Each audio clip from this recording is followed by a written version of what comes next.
Olá, pessoas! Está no ar mais um episódio do Elas Pod Unila, ou em espanhol, Ellas Pod Unila, um podcast com e sobre mulheres trabalhadoras e estudantes da universidade.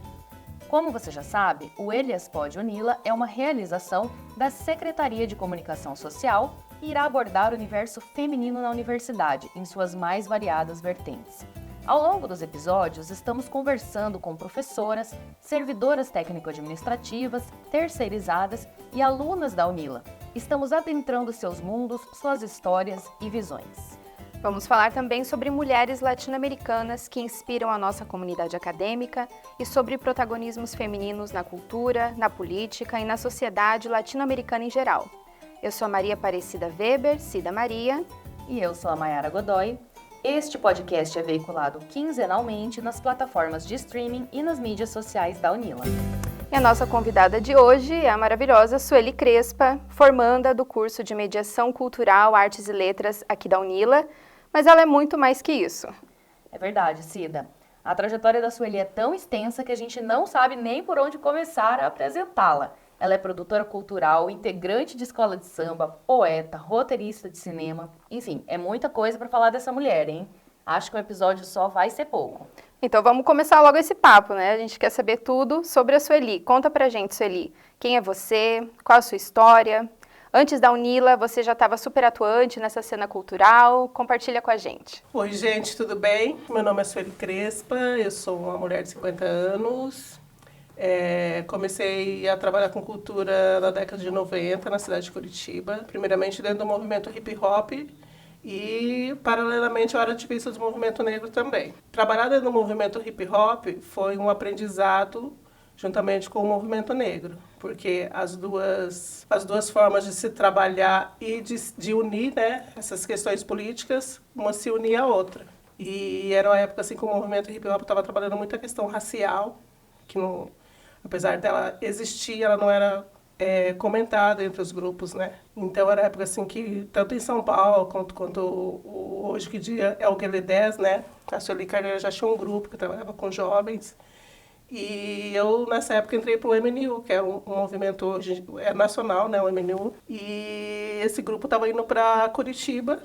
E eu ajudei na fundação do movimento do MNU na cidade de Curitiba. Você tinha quantos anos nessa época? Jovenzinha ainda? Jovem, eu estava com 19 para 20 anos, né? O início meu, tanto dentro do movimento do hip hop, que é um movimento de rua, né? De arte e cultura de rua, e o movimento negro, foi uma base para eu me estruturar, para eu ter uma imagem do que eu sou hoje, que eu me reconhecer, né, enquanto mulher negra, que é por aí que você vai conhecendo pessoas e sabendo como que tudo isso funciona. Então eu tinha muita coisa visual, né, mas eu não tinha essa leitura política, né, que seria isso. Então essa leitura eu fui ter quando eu realmente comecei a participar ativamente dos movimentos sociais, além do movimento negro, né? Então, já tinha movimento de gente que lutava por casa, então a gente ia nessas reuniões também, dentro do próprio movimento hip hop existiam essas pessoas, as pessoas já lutavam por saúde, então todo mundo já estava lá. E dentro das reuniões do movimento negro, existia um grande número de mulheres também. Então já tinha um forte luta feminina dentro dos movimentos negros que se uniam aos outros movimentos sociais. Então, eu acho que a década assim como o final da década de 80 para a década de 90, eu acho que foi um momento assim que as políticas sociais e as questões de raça começaram realmente uma forte discussão no Brasil, né? E eu acho que por aí começou a minha história. Acho que tem eu antes disso, né? Que se bem que eu era muito jovem, né? Mas é isso que eu tô prestando atenção. Você era muito jovem para já ter toda essa consciência, todo esse envolvimento. Como que foi isso na sua vida, assim? Mas eu acho que... Você já cresceu politizada? Como que foi isso? Eu acho assim, a minha família, tipo, eu vivia em Foz, né? Meu pai veio para cá, meu pai foi barrageiro. Ele veio para cá em 1978, eu tinha 5 anos. E eu nasci aqui próximo, nasci aqui na cidade de Toledo. E meu pai veio para cá. Então, eu vivi aqui. Eu fui cria da Vila C. Não é assim que o povo gosta de falar, fui cria. Então, eu vivi anos aqui na Vila C. Então, quando o pessoal fala, você conhece? Eu falei, amigo, vivi aí nessa rua, você nem sabe. A rua era de terra ainda, não tinha asfalto.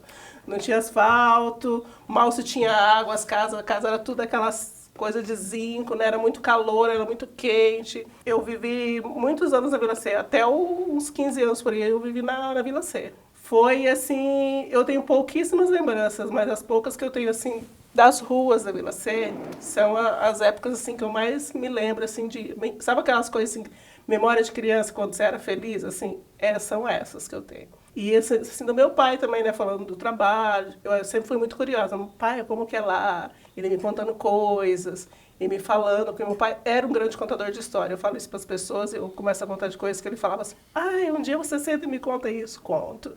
A minha história aqui com Foz, e a minha história com essa parte aqui da cidade, do meu pai ser barrageiro, eu morar na Vila C, eu acho assim, que são memórias assim, importantes que um dia eu pretendo escrever sobre isso. São coisas bem importantes assim, da minha infância, né? E depois disso, eu morei um tempo na Vila A, que, assim, para quem não sabe, quando o barrageiro subia de carga, ele mudava de lugar, né? Então, meu pai subiu de carga, a gente foi para a Vila A. E, assim, foi aquele choque, né? Porque Foz é em cima dessa coisa muito, não diria, a questão econômica, né? A questão de classe é muito forte.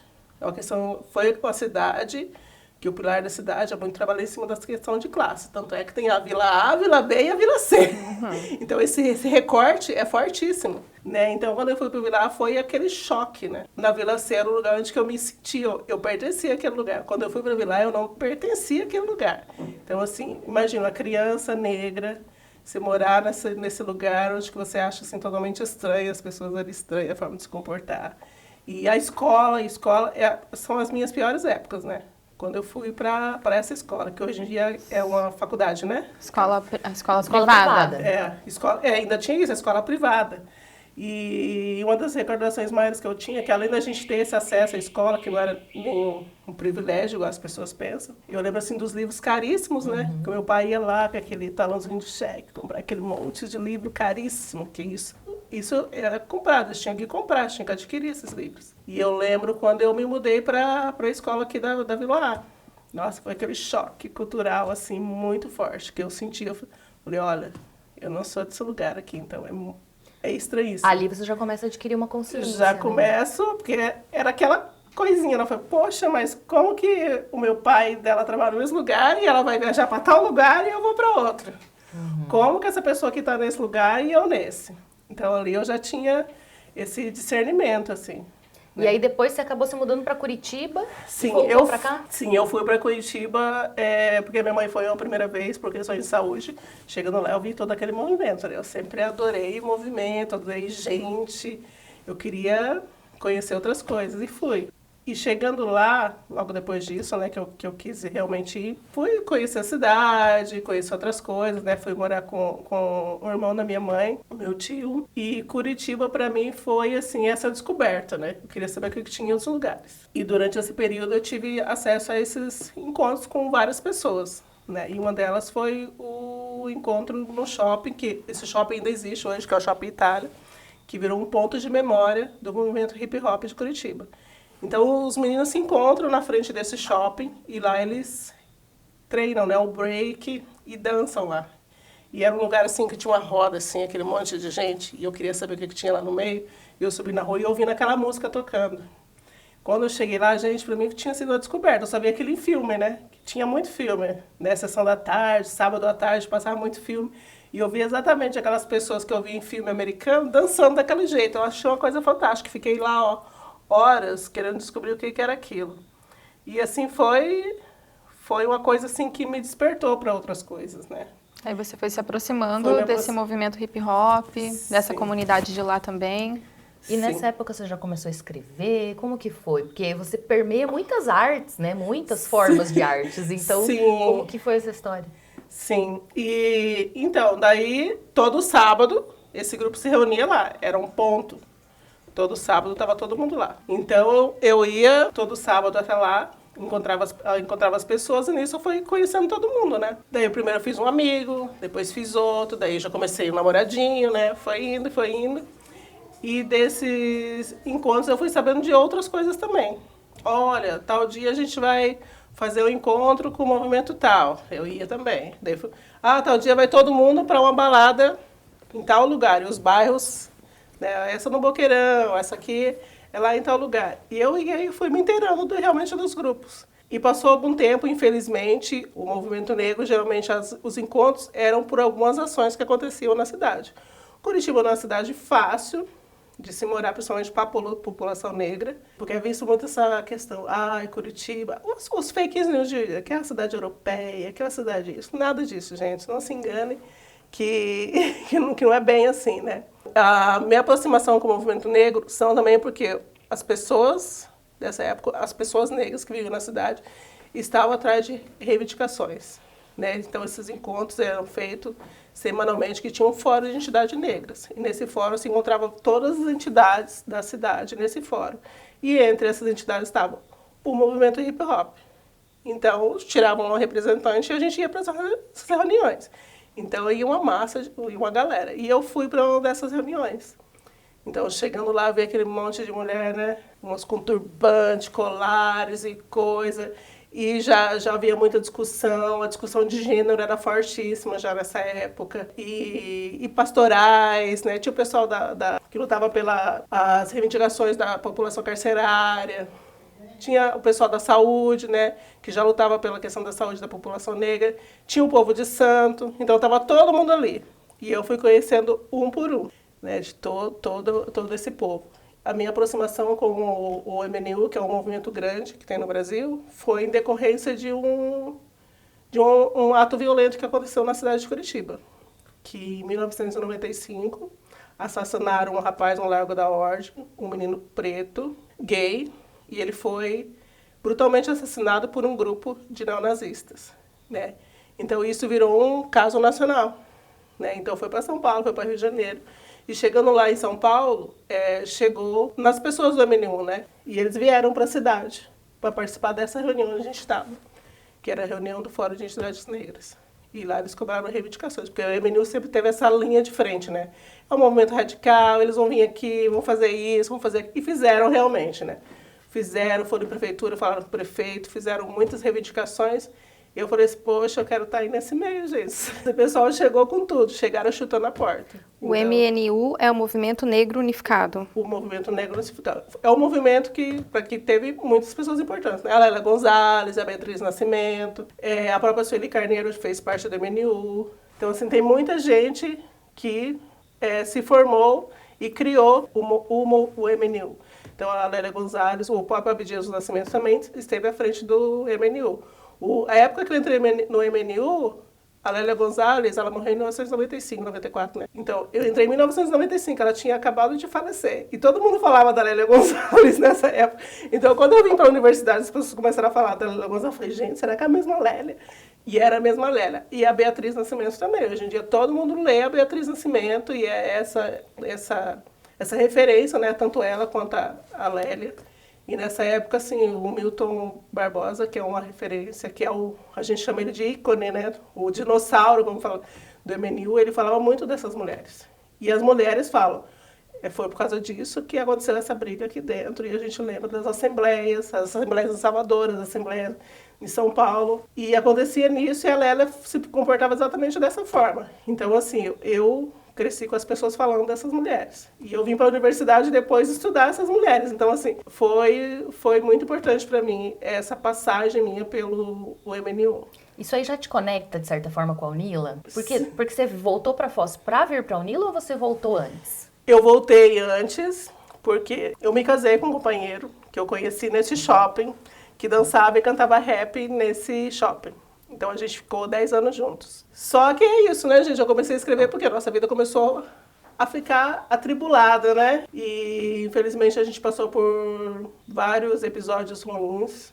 E eu fui uma mulher que sofri violência doméstica durante anos, que foi isso que eu já falei. Se não tenho vergonha de falar, já tive muita vergonha de falar sobre isso. Eu acho que a gente foi criada para não se falar, não se comentar. Não se fala sobre isso. Da própria família você ouve, ai, deixa isso para lá. Imagina, coitadinho, né? Coitado do menino, não é isso que as pessoas ouvem? Não, eu tive que aprender a me impor, né? Me impor e falar realmente sobre isso. E por mais que você fale isso, nossa, mas já nessa época, né? Você já estava assim, empoderada, falando. E nessa época eu tive toda essa dificuldade com as minhas próprias companheiras, com os meus próprios companheiros de movimento negro, que é essa discussão que a Lélia já fazia nessa época. Existe um problema de gênero dentro do movimento negro, existe um problema de gênero na sociedade toda, inclusive dentro do movimento negro. Uma coisa não exclui a outra, né? Exatamente. E era uma coisa assim que as pessoas sabiam. E eu não escondia isso. Eu falava, não vou ir hoje porque aconteceu tal coisa em casa. E ele está sumido, ele desapareceu, ninguém sabe, aconteceu isso, aconteceu aquilo. Tá, então é isso. E eu tenho uma filha desse casamento, né? Que assim, as épocas que a pessoa que tem problemas com o alcoolismo, que era o caso do meu companheiro, ela oscila, né? Uma época fica bem, para, depois despenca de novo, fica bem, para. Então ele passava muito por isso. Era internação, ficava bem a pessoa uns 3, 4 anos. O que aí ensina para você quando é militante? Quando você está na militância, como você sendo mulher? É isso, né? Mas ele é seu companheiro, uma pessoa que também precisa do seu auxílio. Tem que acolher, né? Vamos acolher, vamos ajudar. Também passa por isso, por aquilo. E eu realmente tinha essa visão. Hoje em dia eu não tenho mais o que falar. Amor próprio, não é isso? Você tem que ter amor próprio. Eu tinha uma filha, precisava de mim. Então, assim, quando eu realmente vi que não tinha realmente solução, foi quando você chega realmente nas vias de fato, né? Que é a ameaça de morte. Então, a pessoa falou assim, tá vendo esse vídeo de álcool, eu vou jogar em você dormindo, vou tacar fogo, eu vou te deixar lá, queimando. Daí eu falei, poxa, depois de tudo que você fez, vai ser assim? Eu falei, então tá. Então, das últimas vezes que foi essa coisa da ameaça, realmente, que eu falei assim, não é possível, gente. Não é nada disso, que as pessoas estão me ensinando uma coisa errada, ou eu estou muito errado, ou eu sou realmente a ruim da história, que é isso que a gente sente. Eu sou péssima mãe, eu sou a péssima companheira, eu não posso estar ali, que é o meu companheiro de luta, não era assim? Era o cara que estava comigo nas reuniões, era o cara que ia lá que falava bonito, que todo mundo achava o máximo. Eu sentou aqui, uma lábia, falava de política muito bem, falava de relações muito bem, mas...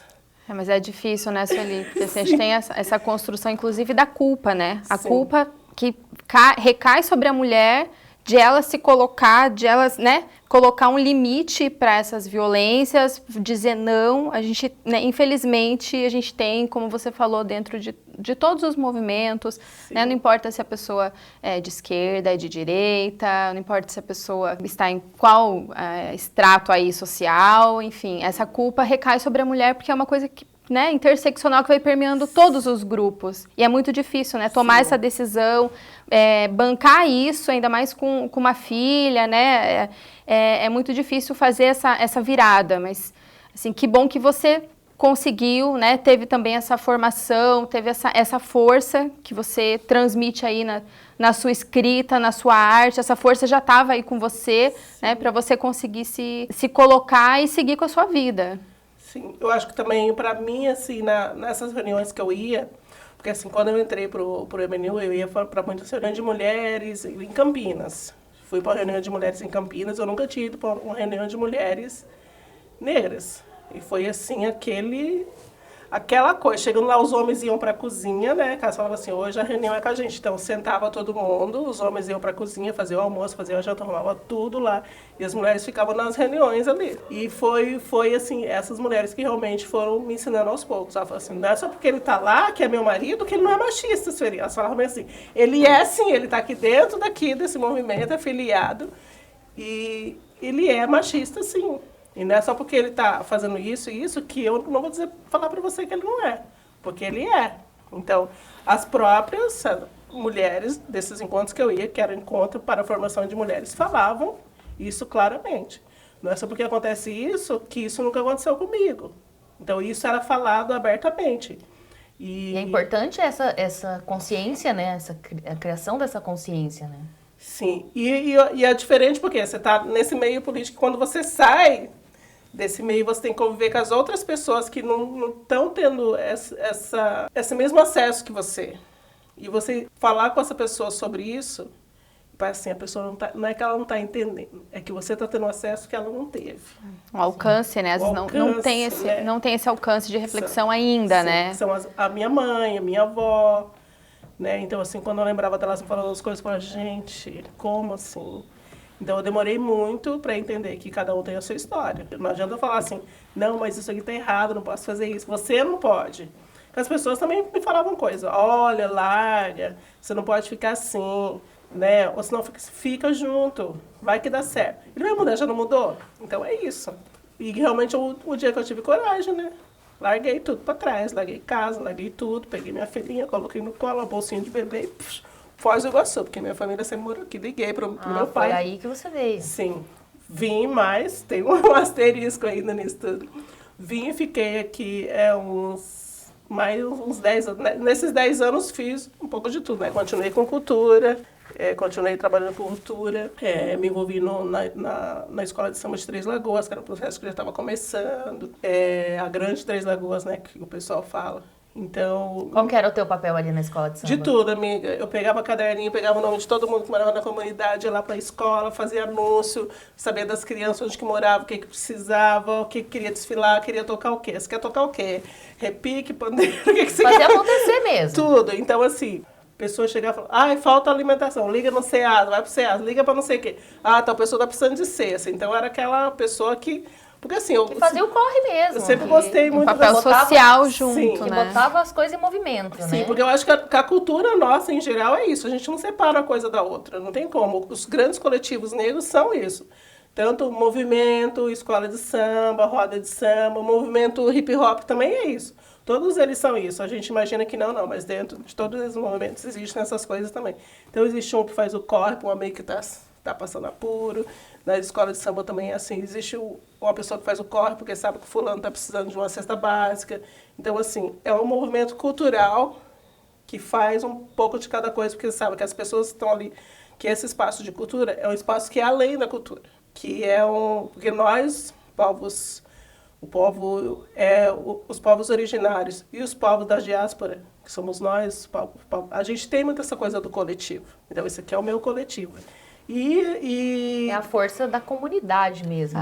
Não tem essa separação, né, entre arte, social, sim, vida. A vida está acontecendo ali, né? Sim. E tudo que precisa para que essa vida aconteça, para que essa vida seja possível, né? Sim. E eu estava no bairro de Três Lagoas, que eu te falei isso, né? Que depois que eu morei em todos os lugares, meu pai tinha comprado um terreno lá em Três Lagoas. Três Lagoas é o segundo maior bairro de Foz. É uma periferia, era uma área assim, bem carente, estava em crescimento, né? E eu também a gente mudou para o bairro estava assim, era aquela estrada de chão ainda, as coisas estavam aparecendo, né? E foi crescendo essa comunidade carente. Então, a minha família já mora lá há quase 50 anos, quase a minha idade, né? Então, tem essas crianças todas que estavam lá, participando da escola, e queria tocar, e queria fazer parte desse grupo, né, desse coletivo, eram crianças dessa comunidade, carentes, que queriam se divertir, né? Que já diz a música, a gente só não quer só comida, a gente quer diversão e arte, né? Sim, com certeza. Então era assim, era a comunidade se unia ali numa praça e cada um fazia de um jeito que a coisa desse certo. E eu fiquei esse tempo, também tinha um projeto lá que ainda existe, que é o projeto Aprendendo a Viver, que eu também fiquei envolvida na diretoria, na organização. Minha filha entrou lá para fazer balé, ficou anos dançando balé. Só que nesses meios, né, a gente também trabalha, né? Trabalhei muita época no varejo, em loja. Trabalhei em Paraguai também, muita gente aqui trabalha no Paraguai, ia para o Paraguai, viajava, ia para São Paulo, trazia roupa, vendia para o povo, fazia um pouco de tudo, né? Só que assim, eu tinha uma questão com o Foz que parece assim que eu estava estagnada. Sabe quando você parece assim que as coisas não estão mais funcionando? Tá indo, gente, tá indo, vai acontecer alguma coisa, mas não acontece, né? E eu ouvindo as pessoas conversando com a pessoa, por telefone, né? Que não tinha celular, ainda era o celular. O fixo ainda. E o celular era esse simplesinho, né? E falando com as pessoas, tá acontecendo tal coisa, mas vem pra cá. Em 2011, eu decidi voltar para Curitiba, né, com a minha filha. E daí a gente voltou. Não foi assim, eu sempre ia, né? Sempre ia, tinha contato com as pessoas. E eu resolvi voltar em 2011 para lá. Não foi assim, eu tive algumas coisas que assim que eu me decepcionei, né? Mas assim, a minha escrita estava bem forte nessa época. Estava bem forte e eu queria realmente fazer alguma coisa em relação à minha escrita, né? Então, assim, eu estava publicando nas redes sociais, então eu já fui chamada para algumas coisas, né, quando eu cheguei lá. E a minha primeira apresentação, que eu lembro até hoje, foi numa universidade privada de uma amiga minha, que ela falou assim, Su, vamos lá, eu vou me informar, eu quero que você vá lá ler uma poesia. Eu falei, mas menina, como que eu vou assim? Eu falei, não, não tem nenhuma... Eu não tenho essa coisa com o público, eu só morro de vergonha. Não, mas vai ser tranquilo, nem vai ter muita gente. E fui, né? Gente, foi uma coisa, assim, horrorosa. Na frente do microfone dava pra ouvir eu mesmo respirar, meu coração tuc, tuc, tuc. Eu entrei, assim, em desespero de falar uma poesia e ler. Mas foi uma coisa, assim, que no final, eu olhando pra tudo aquele povo, tinha uma senhora negra sentada assim, que eu via ela tinha um cabelinho assim, branquinho, sentadinha, assim. E do jeito que eu li, ela ficava assim, com a mão. No final, ela veio falar comigo. Ela falou assim, ai... Meu nome é Maria. Onde é que eu encontro isso que você leu? Eu falei assim, como assim? Onde que eu encontro? Eu quero um livro, eu quero ter, eu quero ouvir, eu quero ler, eu quero pegar, eu quero ler isso aí que você falou. Eu falei, meu Deus, eu não tenho, só nas redes sociais. A senhora tem rede social? Ela falou, tem, mas eu não sei mexer. A minha neta que entra lá e mexe. E eu quero essa coisa que você leu, essa poesia aí. Porque ninguém fala da gente.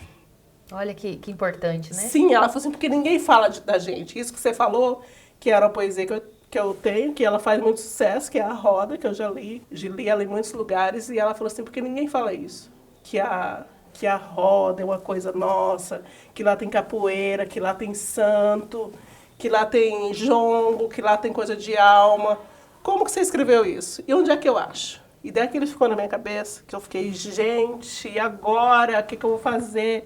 Eu não estava dando crédito nenhum pra mim. E a partir do momento que ela chegou lá e me falou isso, foi importante. Foi importante pra mim, porque deu... Ali você se reconheceu como escritora? Ali você se ligou que você era uma escritora? Tipo... Eu acho que foi o momento que eu falei assim, se eu tô falando alguma coisa, porque se eu escrevi isso e eu falei, é porque, além dela, outras pessoas vão querer ouvir. Daí, pronto, minha filha. Aí foi. Eu comecei a trabalhar com produção de teatro do grupo de uma amiga minha. E eu ia pra lá e eu falei assim, eu preciso ler isso, só que precisa ficar legal, gente. Vocês têm que me ajudar, já que vocês são do teatro. E daí foram me ensinando as coisas de relaxar, tudo não funcionou, porque eu não era aquilo, eu não queria encenar uma coisa, eu queria ler e me sentir segura. Daí meu amigo falou assim, você tem que ir, onde tiver negócio você vai, uma hora você vai perder o medo. E daí fui para, principalmente assim, onde que era o meu público, onde que eu achava que eu ficava mais à vontade. Fui para sarau no Parolim, favela do Parolim, fui para sarau para mulheres, daí eu comecei a ler, e as pessoas vinham falar comigo, e eu comecei a achar realmente, gente, é isso então. E eu falei assim, é aqui. Daí eu me localizei ali. Ali eu me localizei. E aí você estava movimentando a cena ali também, né? Tava assim, porque... E a partir daí eu fui fazendo os pontos de ligação, né? Universidade, comunidade, terreiro, então todos esses lugares eu ia aqui. Daí mudou a minha forma de militância. Porque quando eu vim para cá, eu perdi meu contato com o MNU, com o Movimento Negro. Eu resolvi fazer essa corte. Eu falei, não, vou cortar toda essa ligação que eu tinha com essas pessoas, porque era uma coisa que não estava fazendo bem. Assim, para mim, eu enquanto mulher. Então, cortei todas essas coisas e, nesse momento, eu falei assim, agora a minha militância vai ser diferente, que é uma forma diferente de militar. Então, eu fui participando e resolvi participar do slam, que é uma competição de poesia que tem, hoje em dia tem aqui na fronteira, né? Slam da Fronteira, em Curitiba tem o Slam Contra-Ataque, que foi a primeira edição do Slam Contra-Ataque, que era ali na praça do Cavalo Babão, né? No Largo da Ordem. E eu fui pra lá, só que eu fui, assim, pra assistir. Chegando lá, eu tava com um amigo meu, que é o André, que é esse meu amigo de teatro. Ele falou assim, Su, pega uma poesia, vamos ler. Aí eu falei, não. E deixa a menina que apresentava, que organizava, falou assim, a Sueli tá aqui, Sueli, vem cá, vamos ler. Só lê, você não precisa competir. E eu li uma poesia, que foi essa mesma poesia que eu li pra essa senhora. E daí, foi um alvoroço tão grande, gente, que eu fiquei assim, gente, o que tá acontecendo? E foi bom pra mim, porque ali era uma comunidade totalmente jovem, né? Eram muito jovens. Eu era bem mais velho do que todos eles.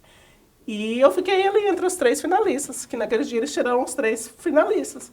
E daí eu realmente fui vendo que era isso. Eu falei, não, agora eu vou realmente trabalhar, juntar as coisas, né? Que não dá para viver só de poesia, de arte, de escrita no Brasil. E foi isso que eu vou fazer. Eu realmente comecei a publicar mais, falar mais, me apresentar mais nos lugares. Todo lugar que eu ia, quando eu podia, eu falava, eu me apresentava. E com trabalho à parte, né? Continuava trabalhando em outras áreas. E como que eu vim parar na UNILA, né? Pô, a grande questão, porque você tava com a vida movimentada ali, né? E aí, como que a UNILA surgiu? E foi pela UNILA que você voltou pra Foz também? Como é que foi? Sim, a minha filha acabou no ensino médio, né? E ela resolveu fazer o Enem. Só que ela tinha essa dificuldade para estudar. Ai, mãe, eu queria estudar, mas eu queria achar alguém para estudar comigo. Eu chegava do trabalho, né? A gente chegava praticamente junto e falei assim, filha, vamos assistir um vídeo. Daí você vê lá, tem um monte de gente que explica no YouTube, já que você não quer ler uma coisa assim que você não consegue. Daí eu comecei a estudar com ela, né? E quando ela não conseguia estudar, eu assistia o vídeo, fazia o resumo, daí eu passava para ela. E nisso que aconteceu, a gente foi fazendo. Quando ela fez a inscrição, ela fez a minha dela junto. Ela falou assim, mãe, vamos fazer o Enem? Vamos. Ela que tinha escrevido. Porque ela falou assim, você já começou, porque eu já tinha começado um curso de jornalismo e parei. E daí eu falei assim, será? Eu falei assim, vamos. Daí se você passar, você estuda. Se você não quiser, não precisa. Mas é bom, você já vai saber, né? Isso era 2016... Não, 2017, né? Que eu vim pra Unila em 2018. Daí a gente fez. A nota foi boa, né? Ficamos lá. Ela falou assim, se inscreve, mãe, em algum lugar e vai ter coisa. Onde você inscreveu? Ela se inscreveu lá, tal. Ela se inscreveu na UNILA também ou não? Se inscreveu na Unila também. E daí, em Curitiba, eu lembro que na época o curso que eu queria fazer não tinha à noite. Eu falei assim, mas não sei, não tô pensando em fazer esse tipo de coisa, voltar para esse curso. Não é nada disso que eu queria fazer. Porque eu não achava realmente uma coisa que unisse tudo isso que eu faria. Que era a arte, que era a cultura, que era a literatura. E eu recebi um e-mail de uma amiga minha, uma mulher preta quilombola que tem em Curitiba, chamada Isabela Cruz.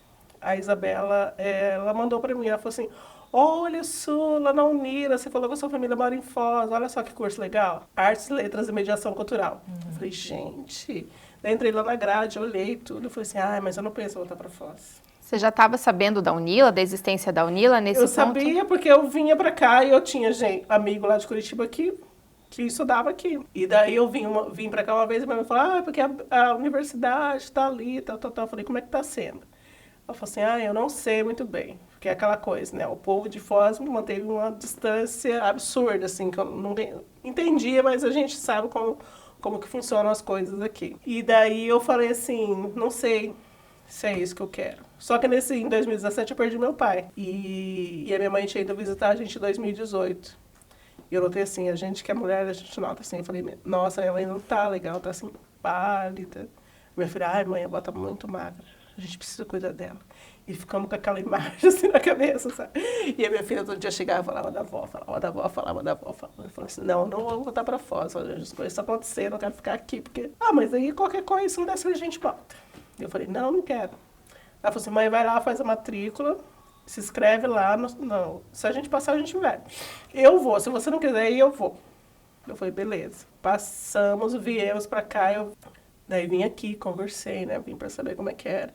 Falei, meu Deus, será que eu tô preparada pra vir pra cá? Não sei se eu tô preparada. Acordei no dia e resolvi que eu vinha, porque eu sou muito assim. Acordei e falei, eu vou. Vendemos tudo que a gente tinha, só peguei os 2 cachorros, coloquei na casinha e vim pra cá. E agora você tá quase se formando, então valeu a pena. Quase me formando, a Unila foi o segundo divisor, né, da minha vida porque eu já estava assim com 46 anos, acho que era isso, 40. Eu falei, gente, como assim? Mas olha quantos paradigmas rompidos, né? Que sim, você pode entrar na universidade com uma idade mais avançada, sim. Né? Que sim, você pode movimentar toda a sua vida, é uma história de que você foi fazendo a diferença onde você passou, né? Então olha quantas histórias dentro da história, né? E é legal também pensar como a sua formação, ela não partiu da universidade, né? Ela partiu de movimento social, ela partiu de uma vivência. Então, você já chega na universidade com uma bagagem muito diferente, né? Assim, de uma pessoa que sai da escola, né, do ensino médio, vem para a faculdade, que às vezes não tem essa vivência, não tem essa experiência. Então, é um processo inverso, assim, né? Geralmente, o pessoal começa a conhecer os movimentos e começa a participar, fazer uma leitura política mais crítica da sociedade a partir da formação, né? Quando tem essa oportunidade de acessar o ensino superior, por exemplo, né? Ou ainda no ensino médio. Mas muito ainda no público, né? Assim, mais sim, essa característica, né? E você não, você já veio com essa formação, a sua primeira formação, que você falou, né? O primeiro grande divisor de águas aí foi esse envolvimento, esse engajamento com os movimentos sociais, e depois, esse segundo momento, usar também dessa militância e toda essa formação no espaço da universidade. Ah, sim. Sim, eu também eu tive que fazer essa trajetória, esse recorte todo, conversando aqui um dia com a Ângela, né? A professora Ângela de antropologia. A gente começou a conversar, ela falou exatamente isso. Ela falou assim, não, mas você tinha uma trajetória X, e depois ela falou assim, e por incrível que pareça, é também acontece com muitas mulheres, né? Assim, porque a gente tem esse acesso tarde, e agora que surgiu a política de cotas, não tem pouquíssimo tempo. E para mim também, mesmo eu tendo toda essa trajetória, eu levei vários choques, né? Tipo assim, nessa universidade especificamente, né? Que são os estudos, as leituras e as pessoas também, né? Conhecer outras pessoas, ter acessar outras coisas que eu não tinha. Sim. Foi importante para mim também. E assim, as professoras, né? Tinham muitas professoras, assim, ou a gente tinha a mesma idade ou elas eram mais jovens do que eu. Mas foi, assim, um longo aprendizado. E da escrita, né, eu acho que a minha escrita também, eu não vou dizer que ela não mudou, mudou, mas ela continua, assim, eu continuo, acho que no mesmo caminho que eu sempre quis, que é falar sobre isso, nesse processo de cura, que eu acho que sempre a gente está procurando, né? Porque, assim, a militância, ela adoece muito. Hoje em dia a gente vê, assim, que mulheres morrem muito jovens, né? Tanto na militância, ou enquanto a saúde geral da população negra se morre muito cedo. A própria Lélia morreu muito cedo, não tinha nem 60 anos, me parece, né? Beatriz também morreu muito cedo. Então, assim, há pouco tempo agora a gente perdeu uma militante também. As mulheres na militância morrem muito cedo, porque o racismo adoece, né, a população negra. Então, se acaba morrendo muito cedo. E eu penso assim, eu falei, gente, já que eu estou nesse espaço, poxa, lá tá me dando essa oportunidade, eu vou aproveitar, né? Sim. Então, eu vim para esse espaço e falei assim, vou fazer o meu melhor. E foi, o primeiro ano, não vou negar que foi difícil, né? Foi difícil para mim o primeiro ano, me adaptar. Acho assim, gente, será que eu tenho que estar aqui? E fiquei. Não sei se é bem isso. Mas fiquei naquela, eu falei, não, mas agora que eu vim, eu vou ter que ficar, porque eu precisava de um motivo para ficar em Foz. E o meu motivo foi me focar no meu estudo. Foi assim, aqui eu vou ter uma outra visão dessa cidade, né? Porque a minha visão, assim, era bem complicada em relação ao lugar em si, né? Tanto politicamente falando, estrutura, acho que falta muita coisa para a cidade, estrutura, desenvolvimento, tudo, acessibilidade, né? A gente que mora aqui sabe. E eu vindo para cá em 2018 foi isso, né?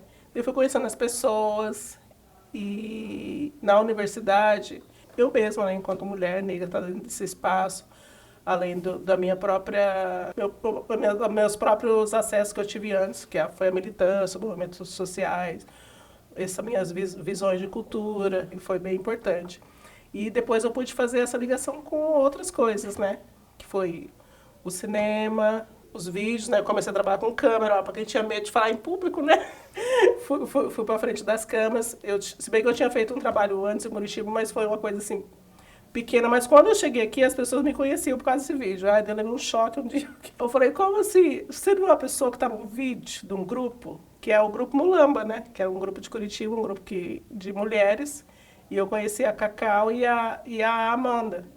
E elas me chamaram, Sueli, a gente está fazendo um vídeo, a gente quer chamar várias mulheres. A gente quer te chamar para você participar. E eu fiz esse vídeo. Esse vídeo, inclusive, ganhou um prêmio, que era a direção da Virginia Ferrante. E eu cheguei aqui um dia e encontrei o Paulinho do Cavaco. Hoje eu assisti um vídeo, você estava nesse vídeo. Falei, que vídeo é esse? Foi um vídeo de uma banda de mulher, que aparece um monte de mulher empoderada, falando de violência, não sei o quê. Falei, gente, ele falou, mostraram na minha aula de história. E eu fiquei chocada. Eu falei, aula de história, eu mostrei o vídeo? Ele falou, sim. E a partir daquele dia lá desse vídeo, um monte de gente viu esse vídeo, e todo mundo sabia quem eu era desse vídeo. E daí gostei. Daí o pessoal do cinema captou o negócio, né? Vamos catar ela lá. Você foi ampliando para mais esse tipo de arte também, né? Sim. Foi importante para mim.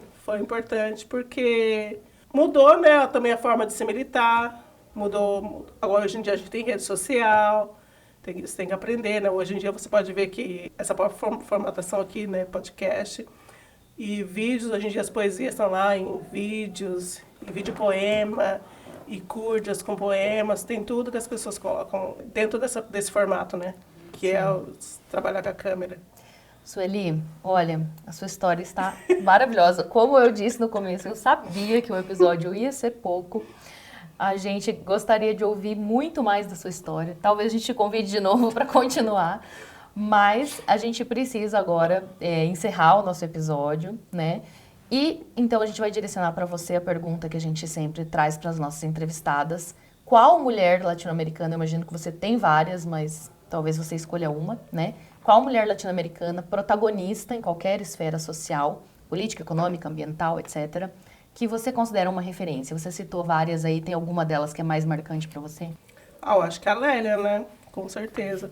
Eu acho que a Lélia, ela foi pioneira no que ela se propôs a fazer. Ela não só fez a discussão de gênero dentro do movimento negro e de raça com os outros movimentos sociais também, mas ela se propôs a fazer isso porque ela não foi só professora, filósofa, antropóloga, jornalista, deu aula de história, de geografia.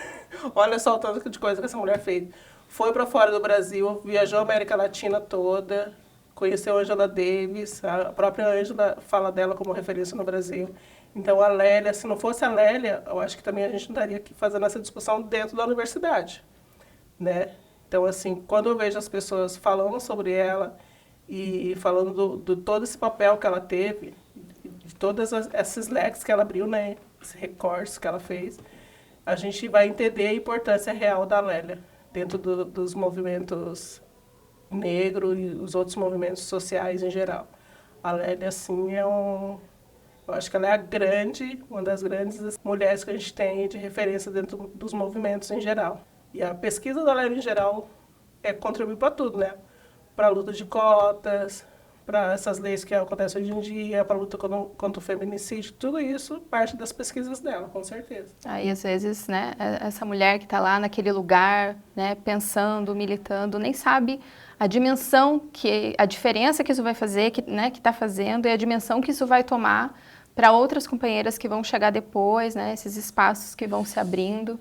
Então, a importância, né, cada uma na sua luta, de ir abrindo um pouquinho mais, cada vez mais, né, os caminhos para que todas venham juntas, né, se fortaleça aí. A gente quer agradecer, né, e para finalizar esse nosso episódio, da Sueli Crespa, que é essa mulher preta, poeta, escritora, produtora cultural, multiartista, que tem uma arte transgressora, potente, usando aqui as palavras da Jay, do Islã de La Fronteira, que está no seu livro Negrescência. Para finalizar, a gente queria pedir para você declamar, falar aqui um poema que consta nesse livro e também compartilhar com o pessoal onde que é possível acessar a sua arte, onde que é possível acompanhar o seu trabalho. Eu vou ler esse aqui foi um dos primeiros poemas, por incrível que pareça, que foi selecionado, que eu publiquei nas redes sociais. E foi bem importante, porque era uma época assim, de medo em geral, foi um pouco antes do 29 de abril, que teve aquela greve dos professores em Curitiba, que estava tendo muita coisa. Eu estava trabalhando com um grupo que trabalhava com educação nas escolas. E eu falei, gente, vamos na coragem, porque se a gente tiver medo, a gente não vai chegar em nenhum lugar. Vamos, que a gente vai saber onde é que a coragem vai levar a gente. Então eu escrevi essa poeminha curto que diz: meu medo agora é saber onde essa coragem pode me levar. Lindo, é lindo mesmo. Né? Sueli, assim, a gente poderia ficar aqui horas e horas, né? Até porque o tempo não passa quando a gente está conversando com você. Aliás, o tempo voa quando a gente está conversando com você, porque é muita história, é muito interessante. A gente agradece muito, né? A gente espera poder te chamar numa nova oportunidade para contar mais histórias suas, porque eu sei que ainda tem, né? A gente agradece mesmo demais, agradece todos os ouvintes, toda a nossa equipe aqui da produção. Então, muito obrigada e pessoas, nos acompanhem até o próximo episódio. Saludos. Saludos. Obrigada. Agradecer vocês também pelo convite. Obrigada.